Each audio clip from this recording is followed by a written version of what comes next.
Hi everybody, today we'll talk about how to fix or how to solve the problem of display on Roblox. To know how to fix or how to solve display on Roblox, you should just go to settings.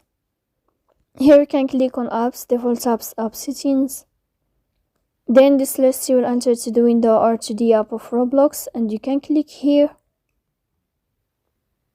Then you can click on force stop and you can click OK. After that, you'll enter to storage.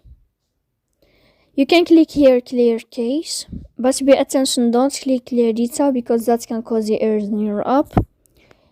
In the end, you can turn off your phone and you can wait 3 seconds to turn on your phone again.